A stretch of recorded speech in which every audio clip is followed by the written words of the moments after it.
আসসালামু আলাইকুম। আপনারা জানেন কি যে আমার ভাগ্নে বিদেশে আসবে 20 তারিখে, এই মাসের জানুয়ারির এই 20 তারিখে। তো ভাগ্নের জন্য আরও কয়েকটা ভিডিও এর আগে বানালছিলাম খাবার নিয়ে, ঠিক আছে, তারপরে সেফটি নিয়ে। হ্যাঁ, তো ভাইগরা বলতেছে কি যে মামা যেহেতু আমি চলে আসছি, তো বিদেশের কিছু নিয়ম কারণগুলো আর একটু ভালো করে যদি বলে দিতা তাহলে খুব ভালো হতো। আমিও চিন্তা করলাম আসলেই ভালো হবে যদি আগে থেকে জানা থাকে জিনিসগুলা, তাহলে কিন্তু জিনিসগুলা কিন্তু ভালো লাগে, তাই না? কি যে এই জিনিসগুলার কোনো মুখোমুখি হইলে মনে পড়বে আমার কথাগুলো, কি যে মামা আমাকে ঠিকই বলেছিল এই কথাগুলা।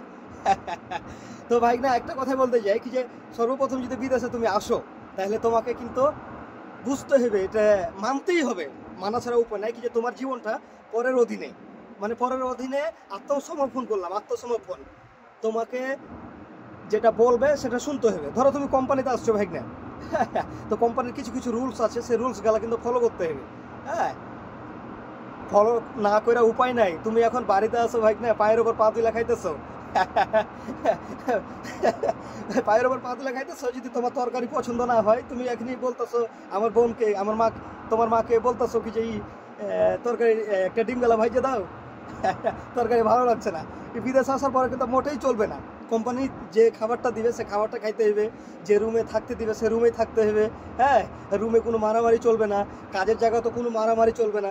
যদি তুমি মারামারি করো ভাই না, হ্যাঁ, তাহলে তোমাকে এক কাপড়েই পাঠিয়ে দিবে, ইমার্জেন্সি টিকিট কেটে তোমাকে রাখবে না। বুঝছো? আর তুমি যেহেতু 4 লাখ টাকা খরচ করে আসছো, সবচেয়ে দুঃখের কথা হলো 4 লাখ টাকা এখনই লাগতেছে। হ্যাঁ, সর্বনাশ। কত টাকা বেসিক পাইলাম ভাই না? 1600 টাকা বেসিক, ওর মধ্যে খাওয়া দাওয়া। তারপরও কম হয়ে যায়, 400 টাকা অলরেডি খাইতে চলেই যাবে, 1200 টাকা টিকবে। ওই কত পড়বে 1200 টাকায়? এই 38,000 এরকম পড়বে। তো যাই হোক, নিয়ম কারণের কথা বলি। আর একটা ইম্পর্টেন্ট কথা হচ্ছে কি জানো ভাই না, কোনো সাইডে কোনো কিছু নিয়ে আন্দোলনে যাইবে না। আন্দোলনের আগা কাতারে পিছা কাতারে কোনো আন্দোলনেই যাবে না। যেহেতু তুমি বাংলাদেশ থেকে আসছো, কন্ট্রাক্ট ফর্মে সহি করে আসছো কি যে আমি সব কিছুতে ঠিক আছি, মানে আপনাদের রুলস অনুযায়ী আমি সব কিছু করবো। এই রুলস মাইনে তো তুমি আসছো, তাই না? এখানে এসে যদি যে কোনো আন্দোলন করতে যাও তাহলেও তোমাকে সর্বপ্রথম এমার্জেন্সি টিকিট কেটে এক কাপড়ে পাঠিয়ে দেবে। যদি সাইডে করো রুমে নেবে না, আর রুমে করলে কারোর সাথে দেখা করতে দেবে না, এমার্জেন্সি পাঠিয়ে দিবে। আর একটা কথা ভাই না, কি যে তুমি যে কাজে আসো না কেন, সাইডে অনেকগুলো কাজ থাকে। যখন একটা কাজ শেষ হয়ে যায়, হ্যাঁ, ধরো কি যে তুমি আসছো স্টিল পিকচার কিংবা মেশনে আসছো, ধরো মেশনের কাজটা শেষ হয়ে গেল, তাহলে তুমি কি করবে?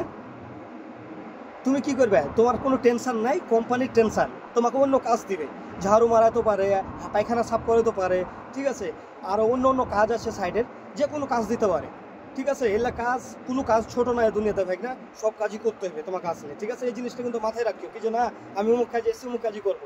হ্যাঁ, এই জিনিসগুলো কিন্তু মাথায় রাখবে সবসময়। আর যেটা বললাম কি যে কোম্পানির অধীনে, যেহেতু কোম্পানির নিয়ন্ত্রণ করবে, যে ওদের রুলস মানতেই হবে। যেখানে থাকতে দেবে সেখানে থাকবে, যেটা খাইতে দিবে খাইবে, যেখানে কাজ করতে দিবে সেখানেই কাজ করবে, কোনো সমস্যা নেই, যে কোনো কাজ হোক।